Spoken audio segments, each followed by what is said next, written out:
Ada sebuah fenomena di mana orang merasa apa yang dia pikirkan, apa yang dia baca, apa yang dia dapatkan dari ilmu itu menjadi sebuah kebenaran gitu. Padahal betul-betul benar gitu. Mereka mahir menggunakan memakai aplikasi segala macam, tapi mereka mungkin tidak dibekali dengan wawasan dan bela negara yang kuat. Mereka akan mudah diprovokasi. Sehingga kebenaran apapun lama-lama akan senyap ya, karena sensasi tadi Betul, yang Pak. Sekarang yang apa? Yang benar kalah sama yang ramai. Cinta tanah air itu kan tidak identik dengan hal yang dulu ya, zaman dulu lah ya. Berani jadi ngomong benar dengan fakta, dengan referensi yang benar, itu sudah sebuah pembelaan terhadap negara ini gitu. Karena peperangan sebenarnya memang bukan hanya secara nyata, tapi ada perang-perang yang serang menginginkan negara ini pecah belah, menginginkan negara ini mungkin tidak kuat lagi, sehingga semua hal yang dilakukan negara ini tidak ada benar.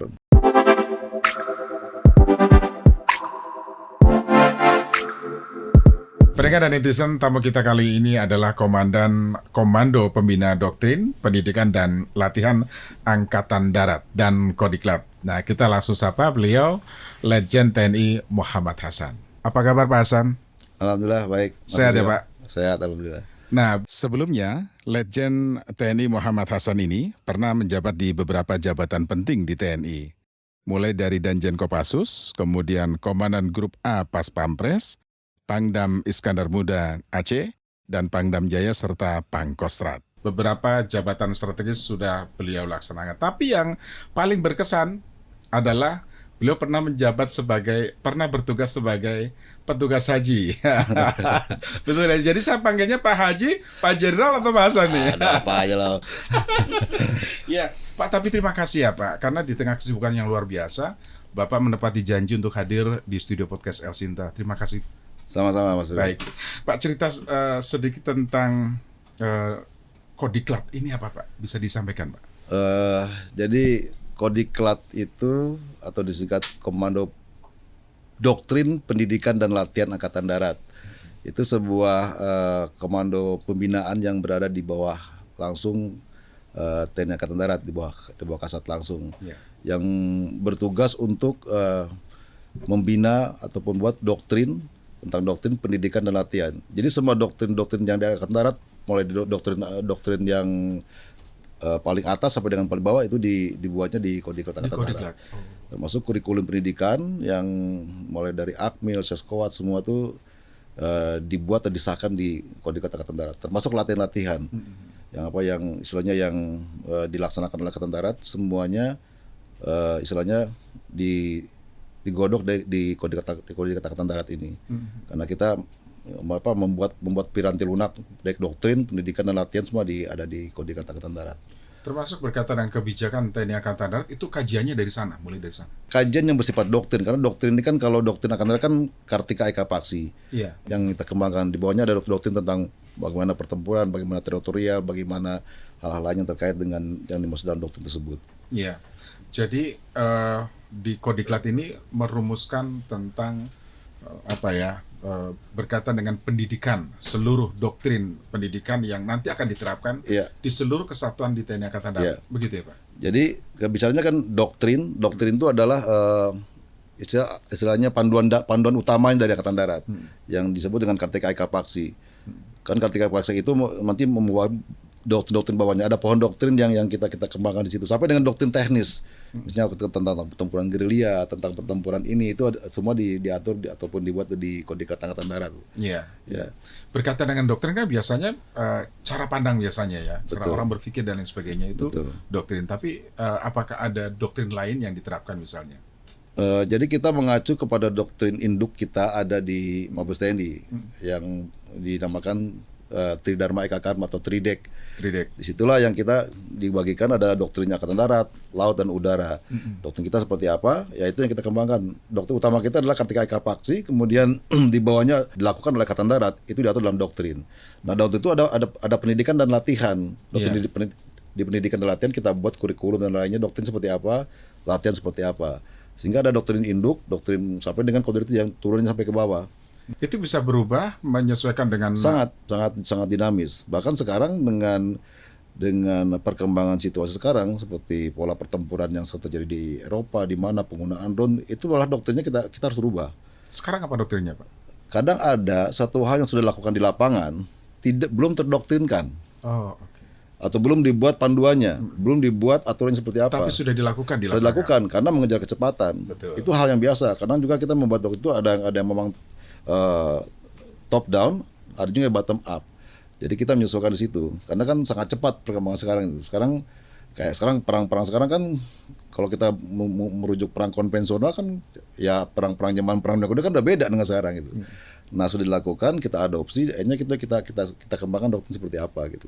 Jadi inilah pentingnya doktrin, dia membaca situasi global juga. Betul. Kemudian nanti dirumuskan di Kodiklat itu jadi satu panduan yang disebarkan ke seluruh unit kesatuan-kesatuan di TNI Angkatan Darat gitu ya, Pak. Betul Mas Suryo. Ini pekerjaan yang luar biasa nih Pak. Ya, karena harus menyesuaikan juga perkembangan di luar. Betul.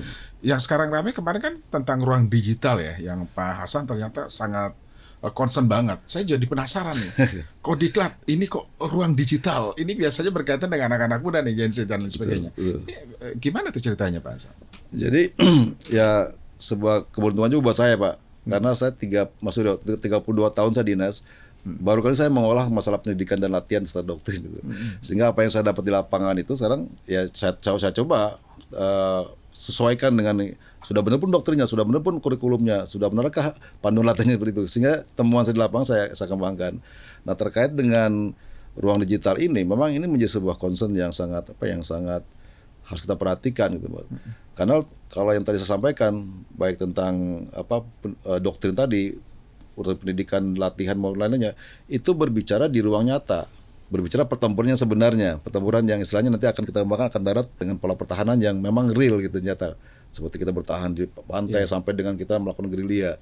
Tapi ruang digital ini kan sekarang menjadi sebuah ruang hidup, ruang hidup yang dimana semua orang berinteraksi di situ, di sana. Dari belahan dunia manapun. Dari belahan dunia manapun, bahkan itu menjadi tempat orang belanja, tempat orang pamer sesuatu, flexing dan lain-lainnya, semua jadi ruang hidup yang memang harus kita waspadai. Nah, ini gimana nanti kalau di ruang digital ini masuk berbagai hal yang istilahnya berpengaruh kepada negara kita gitu, yang saya ini kan, yang saya perhatikan, karena situ kan banyak disinformasi, banyak berita hoax, ujaran kebencian dan lain-lain yang akhirnya memang menjadi satu hal yang meresahkan buat kita gitu. Nah, itu yang kami khawatirkan. Dan juga terkait dengan perkembangan dunia saat ini, bahwa yang perlu kita perhatikan bahwa sekarang ada namanya cognitive warfare, Pak, yang artinya sebuah peperangan yang menyerang human mind kita gitu. Cara berpikir orang, bagaimana membuat orang emosi, bagaimana membuat orang tersentuh, membuat orang marah, kan ada semua. Itu yang menjadi sasaran dari cognitive warfare tadi. Sudah terjadi sekarang. Ya, kalau melihat perkembangan situasi ini, saya sudah running sekarang ini semuanya itu. Bahkan kan ada juga yang lainnya ya seperti beberapa negara yang mungkin udah masuk ke dalam perang seperti itu, yang mungkin sehingga anak-anak mudanya, generasi mudanya terpengaruh oleh isu lain yang masuk dari luar sehingga membenci pemerintah sendiri, membenci negara sendiri, bahkan kadang juga menjelekan negara sendiri, bahkan seperti itu, ataupun hanya terjadi sebuah polarisasi di mana kelompok A, kelompok B itu saling membenarkan, saling memegang kebenaran yang mereka punya sendiri. Itu yang mungkin yang perlu diwaspadai. Sehingga menurut saya bahwa bela negara di ruang digital ini sangat penting untuk kita gagas untuk pada ini agar menepis hal tersebut. Iya. Jadi kalau kita lihat trennya adalah bagaimana aktivitas interaksi di ruang digital begitu masif. Betul. Kemudian ini yang harus diwaspadai ya. Betul. Sebaran informasi yang tidak bisa dipertanggungjawabkan, cenderung mengadu domba, memprovokasi, itu kan sangat terbuka sekali. Ya, itu menurut saya bukan hanya disinformasi kan, menurut saya sekarang kan ada ada sebuah fenomena di mana hanya orang merasa apa yang dia pikirkan, apa yang dia baca, apa yang dia dapatkan dari info itu menjadi sebuah kebenaran gitu. Padahal betul-betul benar gitu. Dan itu tadi karena ruang digital sekarang sudah menjadi sebuah ruang yang sangat luas dan terbuka, yang mampu mempengaruhi human mind tadi. Apakah itu satu keresahan yang Pak Hasan alami sehingga Pak Hasan secara khusus mendedikasikan dalam sebuah tulisan? Ya, menurut saya bukan keresahan saya aja, maksudnya keresahan publik, keresahan orang-orang yang mungkin ya masih punya mencoba menangkap keresahan publik dari iya. situ ya. Karena istilahnya kebenaran di dana publik sangat relatif sekarang. Mungkin itu tadi bahwa sekarang karena orang butuh validasi, butuh pengakuan, sehingga itu yang disentuh oleh orang-orang yang mungkin berpikir untuk bagaimana terjadi hal-hal yang mereka inginkan dengan tujuan masing-masing, termasuk memecah belah negara ini. Akhirnya mereka terpengaruh gitu untuk saling menyalahkan di Sudah publik. tidak ada ruang privasi di situ ya Pak. Betul. Sekarang semua ngaku Pak, semua curhat di medsos sekarang ini. Dulu kan kita tidak seperti itu dulu kan. Iya. Pak, dalam jangka waktu berapa lama situasi yang sangat terbuka ini, yang orang merasa tidak punya privasi, orang bisa dibuka seluruh kehidupan pribadinya di media sosial, itu akan menghancurkan satu generasi. Iya, menurut saya selama ini teknologi informasinya masih berkembang terus, ini kan akan sangat terjadi karena kan sudah menjadi medan perang menurut saya sekarang ini. Kalau bagi saya bahwa ini menjadi sebuah medan yang sangat terbuka, di mana juga di situ harus generasi muda kita sangat dominan di situ. Karena Gen Z dan milenial kan semua mereka adalah digital native semua Pak. Iya. Digital native, orang yang generasi yang hidup tidak pernah lepas dari digital. Tapi itu tadi yang membuat keresahan di situ bahwa mereka mahir memakai aplikasi segala macam, tapi mereka mungkin ketika mereka tidak dibekali dengan wawasan dan bela negara yang kuat, mereka akan mudah diprovokasi, mudah dipelita kemana-mana, dan mudah hasilnya disusupi untuk menjadi ya tanda kutip agen sebuah kelompok atau negara yang ingin memecah belah negara ini gitu. Jadi yang terjadi di film-film itu ternyata bisa real terjadi di dunia nyata ya Pak? Ya menurut saya sih sangat real lah Pak. Ya juga dengan AI segala macam kan semua bisa Pak. Benar. Di fake itu kan bisa merubah muka orangnya siapa, ngomongnya gimana, berubah semua kan. Iya. Sangat mungkin terjadi saat ini dan sangat dilaksanakan. Ketika itu menjadi satu bahaya, satu ancaman yang nyata bagi keutuhan negara kesatuan Republik Indonesia, apa yang Pak Hasan lakukan di Kodiklat ini Pak? Ya saya dengan tulisan saya coba memberikan masukan kepada Kepala Staf Angkatan Darat dan juga khususnya Dinas Penerangan Angkatan Darat untuk mengedukasi prajurit dan khususnya orang penerangan juga yang bermain di ranah maya ini, agar bisa mereka masuk ke dalam dunia digital dengan cara yang benar gitu, sambil memasukkan unsur-unsur keadilan negara di dalamnya gitu. Kan banyak bisa kita angkat semuanya, ataupun mengajak kelompok masyarakat, ayo loh kita menjadi pionir kebenaran di dunia digital gitu, mengangkat semua kebenaran, kemudian membuat kelompok-kelompok yang mungkin secara rutin membuat konten-konten positif tentang negara ini gitu. Itu yang mungkin yang saya coba sampaikan, agar juga kita misalnya prajurit ini juga, apalagi prajurit saya sekarang, mungkin Mas Wiryo, generasi muda sekarang, istilahnya perwiranya, permudanya, bintara mudanya, tamtama mudanya adalah Gen Z dan milenial. Iya. Jadi harusnya mereka bisa jadi duta-duta ya. Ya, menurut saya mereka juga digital native juga, tapi di dunia militer gitu. Dan mereka pasti akrab dengan itu juga. Nah itulah menurut saya jadi pelopor, sekaligus mengajak juga masyarakat, khususnya anak muda sepantaran mereka untuk berbuat hal yang sama. Gitu. Iya. Ada kesulitan tidak Pak masuk ke generasi muda ya, mengajak mereka untuk mulai mencintai negara ini deh. Sehingga dengan begitu kan jiwa itu ada, maka dia akan membuat satu mungkin konten yang positif tentang negara kita.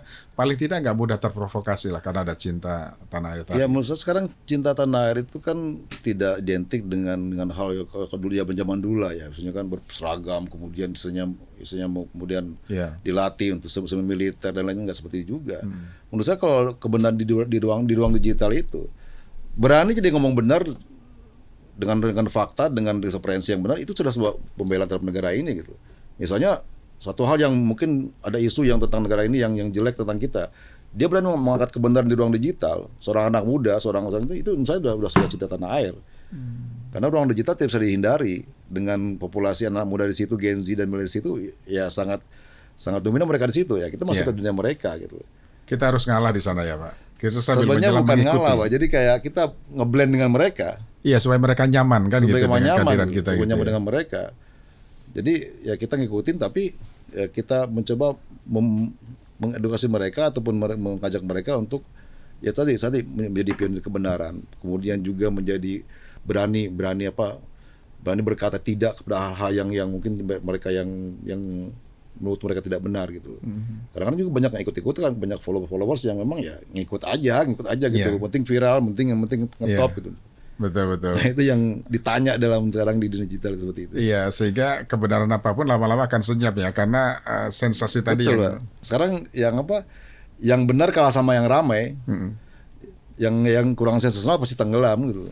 Iya. Nah, itu mungkin yang perlu kita tekan, bahwa kita harus berani mengangkat kebenaran di ruang digital. Iya. Berani juga untuk membantu orang-orang yang mungkin teraniaya di dunia digital karena mungkin karena hanya kalah followers ataupun kalah like sama komen gitu. Iya. Butuh validasi tadi ya, Pak. Ya tadi karena kan ya itu validasi itu kan kisahnya di buku itu saja kan. Iya. Validasi itu lagi enak lah. Wah, bangga lah kita diakui Bang.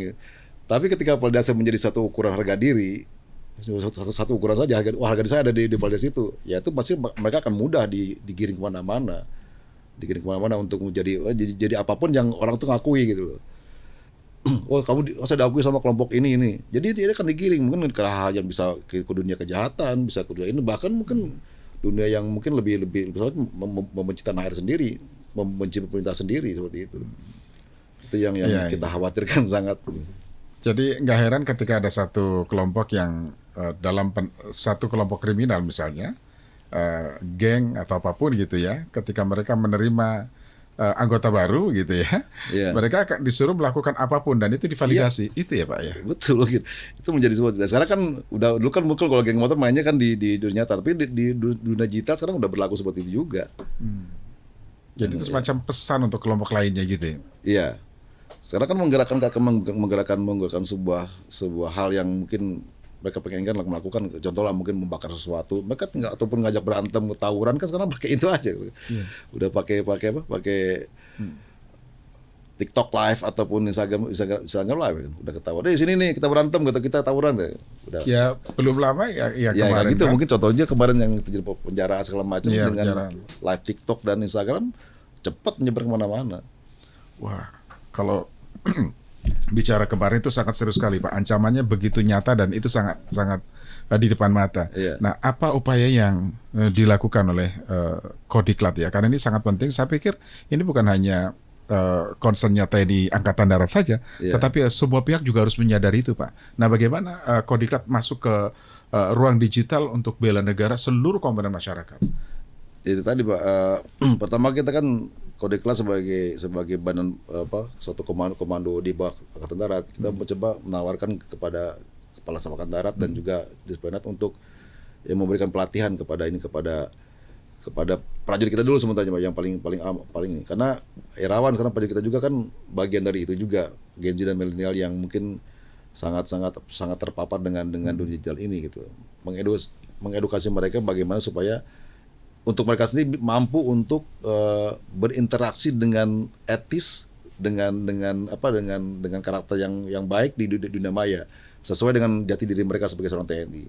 Kemudian mereka juga nanti mengajak kelompok mereka, anak muda ataupun siapa pembinaan mereka di lapangan untuk ya dalam berinteraksi di dunia maya menjadi lebih baik gitu. Tadi kan mereka menjadi pionir mengangkat kebenaran di ruang digital, kemudian juga menggagas sebuah gerakan yang isinya membuat konten positif setiap minggu seperti itu.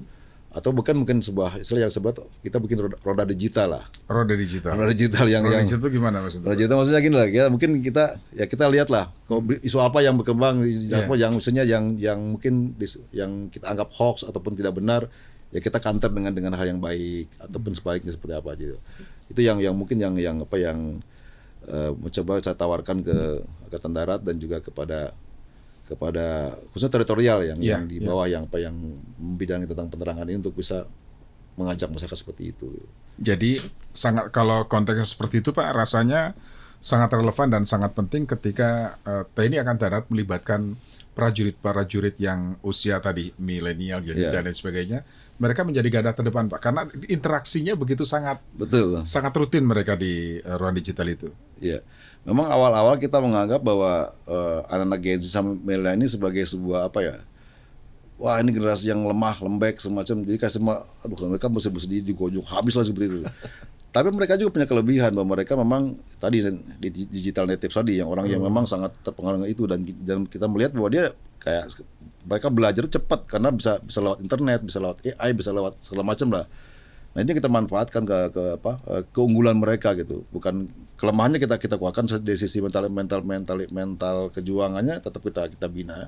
Tapi kemampuan yang Mempengaruhi spesifik betul. spesifik mereka sebagai Gen Z dan milenial itu yang kita manfaatkan gitu. Ya. Pasti mereka yang akan lebih banyak berinteraksi dengan kelompoknya di digital gitu. Betul. Tapi mereka jangan terpengaruh. Mereka harus menjadi orang-orang yang bisa mempengaruhi gitu. Iya. Menjadi pionir-pionir di dunia digital yang bisa memasukkan unsur bela negara, cita tanah air dan wawasan kebangsaan di dunia digital itu. Iya. Mereka yang berinteraksi di ruang digital pasti mereka paham betul algoritma tadi ya, dia membaca betul apa yang dibutuhkan. Nah, ketika misalnya prajurit-prajurit TNI yang masuk usia Gen Z, milenial dan lain sebagainya, itu menggunakan itu kan sangat luar biasa, jadi kekuatan loh Pak. Betul. Karena misalnya data yang memiliki handphone interaksi itu kan juga mungkin Bapak punya datanya kan? Iya, data yang saya tulis itu saya dapat data tuh hampir 80% lah yang Indonesia pengguna handphone. Hampir 220 juta kan. Apalagi milenial tadi kan yang saya bilang hampir ada 27% sampai 20% mereka mengakses internet. Iya. Jadi dari 220 juta itu ada 70% mengakses internet. Itu yang dan kebanyakan kaum milenial dan Gen Z gitu. Nah, itu dia Pak. Itu kan satu kekuatan, bisa jadi prajurit-prajurit muda ini jadi kekuatan garda terdepan untuk memberikan literasi positif tentang. Ya dari sisi kaminya bahwa kita mengedukasi prajurit kita. Tetapi kan saya pengen lebih lagi bahwa kita mengajak anak-anak muda lah, khususnya Gen Z milenial ini yang menjadi digital native tadi untuk ayo kita membuat sebuah gerakan yang bela negara lah, bela negara dengan cara mereka gitu loh. Jadi jangan pernah menganggap apa yang dilakukan itu kecil nilainya, tapi sebetulnya sangat besar impact-nya bagi negara ya Pak. Nah makanya yang paling penting lagi bahwa Gen Z itu punya kemampuan itu gitu.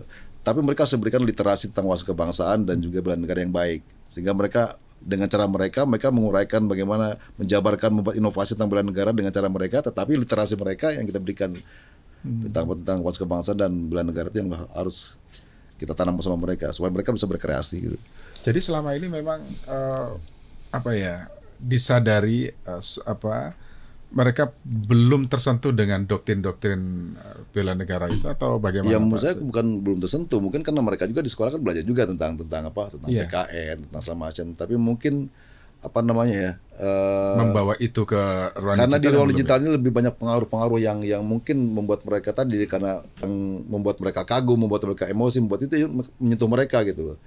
Dan cara itu kan bukan cara-cara yang lazim di pelajaran bela negara gitu. Betul. Tapi di dunia digital kita harus masuk ke situ dengan cara itu, kita bagaimana misalnya pointers bela negara tentang wawasan kebangsaan dan cinta tanah itu bisa diterapkan di situ dengan cara-cara yang tadi gitu. Bahkan kemarin waktu saya memberikan pembekalan kepada mahasiswa di Bogor, di Pakuan, kebetulan saya alumni Pakuan Bogor, S2 saya di situ, saya memberikan pembekalan, bahkan saya menawarkan sama mereka untuk membuat mata kuliah bela negara digital. Bela negara digital. Ya, mata kuliah itu. Karena mereka bisa juga, karena dengan maraknya hal-hal yang di dunia digital ini bisa kita kembangkan dengan cara mereka, kita membuat itu. Ada beberapa hal yang mungkin saya bilang, oh ini praktek seperti ini, misalnya kita membuat konten positif, kemudian juga membuat kelompok-kelompok yang anti hoax, ini segala macam lah, yang terkait dengan bagaimana menangkal disinformasi, di fake dan lain-lainnya ada di dunia maya ini. Menjadi musuh kita gitu, seperti itu. Betul. Dan mereka juga diharapkan bisa menjadi garda terdepan juga untuk memberikan edukasi literasi, mereka lebih mapan lah, kira-kira begitu ya. Betul. Nah Pak, kembali ke Kodiklat, karena Kodiklat ini kan sebetulnya memiliki fungsi penting dalam pembinaan doktrin Pak tadi. Betul. Dan sangat relevan sekali ketika kampanye bela negara di ruang digital ini harus menjadi satu semboyan bersama. Saya pikir seperti itu. Nah, bagaimana Kodiklat melihat itu sebuah peluang yang bisa nantinya bukan hanya Kodiklat dan TNI Angkatan Darat saja, tapi peluang untuk seluruh elemen bangsa bergerak bersama, bela negara di ruang digital.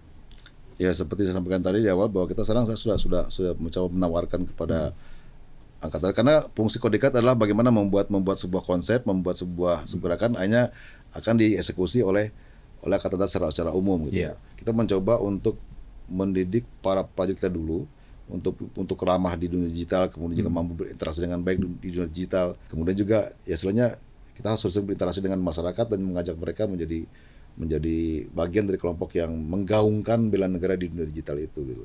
Itu bisa masuk kurikulum di Kodiklat juga ya? Kalau kurikulum kita memang istilahnya membuat doktrin-doktrin yang hal terkait dengan perang konvensional, doktrin konvensional. Di dunia digital sebenarnya masuk juga di ranah kita memberikan pelajaran tentang bagaimana cyber war, cybercrime dan lainnya. Sehingga saya kemarin ke Dispenat memberikan modul tentang bagaimana pedoman bela negara di dunia digital. Ini sedang digodok para prajurit yang mengawaki dinas penerangan di Angkatan Darat. Kemudian dikumpulkan di Mabes Angkatan Darat oleh Kadispenat. Kemudian saya berikan satu modul yang pedoman yang bisa mereka pedomani untuk berinteraksi di masyarakat, apa yang bisa mereka lakukan di dunia digital gitu. Selain di ruang digital tadi kan ada juga interaksi misalnya berkaitan dengan perang cyber war dan lain sebagainya. Itu bagaimana Pak mempersiapkan itu? Kalau secara taktik dan strategi kita sudah memasukkan itu dalam doktrin kita, Pak. Bahwa memang ancaman sekarang ada ancaman cyber itu sudah menjadi bagian. Bahkan kan sekarang sesuai dengan undang-undang TNI yang baru di operasi militer selain perang, kita kan juga ada tambahan dua poin. Itu tentang bagaimana membantu mengatasi kejahatan cyber dan juga perlindungan warga negara yang di luar negeri. Di tambahan itu menjadi fokus kita untuk bagaimana menerapkan. Tapi sebelumnya juga sudah bahwa di Kodiklat juga dengan beberapa doktrin tentang teknis yang terkait dengan cyber udah kita buat seperti itu. Tinggal menyesuaikan dengan perkembangan zaman dan itu masih kita update terus sampai kapanpun. Yang sekarang ini yang ruang digital, bela negara ruang digital sesuatu yang memang harus dikerjakan ini yang baru ini ya. Ini karena kemarin kan saya membuat tulisan ini karena ada kekhawatiran tentang bagaimana supaya kita menjadi pionir di dunia digital itu. Dan memang ini kalau doktrin dipasukkan ke doktrin untuk pembelajaran di di seluruh strata pendidikan belum sepenuhnya, karena kan kemarin kita belajar tentang bagaimana cyber war, tentang perang hibrida seperti itu. Tapi kalau bela negara sendiri sedang kami susun untuk bisa menjadi sebenarnya bukan buat jadi pelajaran, Pak, tapi membuat menjadi sebuah panduan untuk seluruh prajurit agar bisa berinteraksi di dunia digital, memasukkan unsur bela negara di sananya dengan sebaik mungkin, mempengaruhi orang untuk bisa sama-sama menggaungkan bela negara ini di dunia maya, yang semua menjadi concern kami untuk kita kembangkan. Cerdas di ruang digital kan sebetulnya ini juga semboyan untuk kita masyarakat, Pak ya. Tetapi kalau kita lihat misalnya bela negara di ruang digital sekarang yang concern sekali adalah Pak Hasan. Ini sangat sayang Pak, karena ketika hanya untuk di internal TNI Angkatan Darat, saya pikir kerjasama dengan lintas kementerian lembaga untuk menyebarkan semangat ini kan penting, Pak. Ya sebenarnya menurut saya kan masing-masing bagian sudah punya pola ya Pak ya, pola bagaimana istilahnya mengembangkan, bagaimana mengatasi tentang hal-hal yang terkait dengan disinformasi dan lainnya di digital sudah ada sebenarnya. Seperti mungkin ke Komdigi juga punya cara seperti apa, kemudian dengan departemen lain juga seperti apa. Memang kalau berkaitan dengan anak-anak muda Gen Z segala macam ini kan agak hati-hati masuknya supaya tidak terkesan juga kita menggurui. Kalau begitu kan mereka sudah resisten duluan. Pak, yang takut mereka. Nah, gimana tuh caranya Pak mengajak mereka untuk bisa memahami situasi sekarang dan apa yang harus dilakukan berkaitan dengan kepentingan negara ini? Pendekatan yang paling penting sebenarnya yang kita ini kan dengan jangan kita kelihatan menggurui itu seperti apa ya, kita mesti memberikan ruang pada mereka untuk terus berkreasi dan berekspresi sebenarnya. Jadi paling penting kita bebaskan mereka, tapi mungkin ada panduan, ada guidance yang jelas pada mereka. Ini loh bela negara seperti ini. Mereka bisa berkreasi dengan cara mereka, dengan gaya mereka masing-masing yang paling mereka paling benar. Sampai kita menyisipkan pesan-pesan kebangsaan di dalamnya gitu. Kemudian juga ya menggunakan bahasa digital yang familiar buat mereka. Bahasa-bahasa digital yang ya mungkin kalian juga kita nggak paham lah. Bahasa gaulnya mereka. Bahasa gaulnya mereka gitu. Saya baru tahu istilah FOMO baru kemarin kan. Istilahnya, ini apa nih FOMO? Oh, rupanya begitu kan. Karena memang ya itu mereka banyak berkreasi dengan itu kan, dengan hal-hal yang ini. Bahkan mungkin kayak saya menonton film apa kemarin itu yang ada kejahatan dibuat oleh anak muda. Oh, adolescence yang anak muda. Yang konten-konten pakai emoji itu masih bisa ada artinya gitu. Kita nggak ngerti juga kalau juga. Itu kode-kode juga ya. Kode-kode juga. Nah, itu mungkin kita dengan cara mereka seperti itu yang masuk dunia mereka gitu. Kita nggak boleh bertentangan dengan itu gitu. Harus bisa menyentuh sisi logika dan emosional mereka yang paling penting sebagai Gen Z dan milenial gitu. Betul. Jadi bukan mengalah tapi masuk ke dalam mereka. Into mereka jadi gitu. Pak, yang bahaya kan ketika mereka lengah bisa dimasukin doktrin-doktrin yang berkaitan dengan ideologi. Ini kan bahaya banget itu, Pak. Kan sekarang kan mereka sudah merambah ke ruang digital juga, Pak. Kita harus mencoba mempelopori bagaimana kita menggaungkan lagi khususnya Pancasila kemudian wawasan kebangsaan yang terkadang itu dengan cara yang lebih digital lah gitu. Ya sebenarnya ini bukan pekerjaan saya aja, cuman saya concern mencoba membuka pikiran orang bagaimana ini ruang hidup sekarang ini loh. Ruang digital itu ruang hidup, bukan ruang-ruang yang abal-abal lagi yang harus di take down apa segala macam. Kadang-kadang juga kan ada kita berita ini mau masuk pemerintah udah take down aja katanya. Ya mungkin betul ada juga sebagai upaya intelijen seperti itu gitu. Tapi sekarang yang paling penting bagaimana kita masuk ke situ dengan konten kita yang berbeda, dengan yang positif, berwawasan kebangsaan, mempunyai nilai-nilai luhur bangsa kita, masuk ke mereka dengan gayanya gitu. Itu yang paling penting. Jadi menangkal segala disinformasi, paham-paham yang tidak bagus di dunia digital itu ya dengan kebenaran yang kita lakukan di situ gitu. Betul. Jangan kalah. Kontranya begitu. Kontranya begitu yang paling efektif menurut saya gitu. Ini kan pekerjaan panjang, Pak. Pekerjaan panjang yang biasanya kalau tahun politik 5 tahunan, Pak ya. Ini mulai akan berasa banget kita diujinya di situ, Pak. Literasi, edukasi yang kita lakukan selama beberapa tahun akan diuji pada saat tahun politik tadi. Ya, kalau saya tidak bicara, nggak harus bicara ini tahun politik tahun apa. Bagi saya ini sebuah hal yang harus dibudayakan. Karena dunia digital sudah menjadi ruang hidup yang sangat luas, sangat transparan lainnya. Ini menjadi budaya. Mau ada pemilu, mau ada itu nggak. Ketika sudah kuat gitu Ketika sudah kuat kita nggak udah khawatir lagi gitu loh. Jadi memang biasanya konteksnya ketika ada kepentingan masuk tentang mungkin pilpres segala macam, ada banyak orang terjadi polarisasi mana-mana, pasti punya ada banyak kepentingan mencoba untuk meraih suara mungkin di ruang digital gitu. Dengan cara apa ya banyak lah, baik yang positif maupun negatif. Tapi mungkin itu tadi bela negara di ruang digital adalah bagaimana kita mengumandangkan wawasan kebangsaan, mengumandangkan hal yang terkait dengan cita tanah air dan lainnya dengan cara yang lebih digital, dengan cara lebih milenial dan Gen Z gitu. Ya itu yang kita rumuskan semua. Ya saya nggak bisa berpikir sendiri juga untuk merumuskan itu seperti apa kan, tapi saya coba membuka mata bahwa ini sangat baik untuk kita masuki gitu. Dan kedepannya ya itu tadi harapan kita kan bahwa memang anak-anak muda ini bisa tampil di depan sebagai kurator kebenaran, bukan penyebar sensasi gitu loh. Iya, itu penting itu. Iya, kemudian menjadi produsen solidaritas, bukan penyulut konflik. Kemudian juga mereka sebagai penjaga etika digital, bukan sebagai agen provokasi. Nah, mungkin 3 hal itu yang saya pesankan kepada ini ya. Nah, kesempatan kali ini Pak, mumpung masih di ruang podcast El Sinta, apa yang bisa disampaikan secara langsung kepada masyarakat? Ini kan kalau tadi kan kita fokusnya hanya ke internal TNI, penguatan di internal TNI. Supaya lebih siap menghadapi dinamika yang terjadi di ruang digital. Sekarang kan tentu keterlibatan aktif masyarakat sangat dibutuhkan, Pak. Nah, silakan Pak, bisa disampaikan ke masyarakat. Jadi saya berpesan kepada masyarakat khususnya anak milenial dan generasi Gen Z khususnya. Jika ruang digital kita ini, ruang hidup kita ini, kan ruang dia sudah jadi ruang hidup, itu sehat, pasti kita akan menjadi negara yang kuat gitu. Ya itu yang teknis seperti itu yang mungkin bisa kita jabarkan seperti apa. Karena menurut saya era digital ini menuntut kita untuk khususnya semuanya termasuk generasi muda juga untuk tidak sekedar hadir di situ. Tidak sekedar hadir hanya untuk datang kemudian misalnya mau ngeposting di situ juga mencari validasi di situ, tapi juga mereka menjadi semacam penjaga nilai dan penjaga akal sehat tentang kebenaran di dunia digital.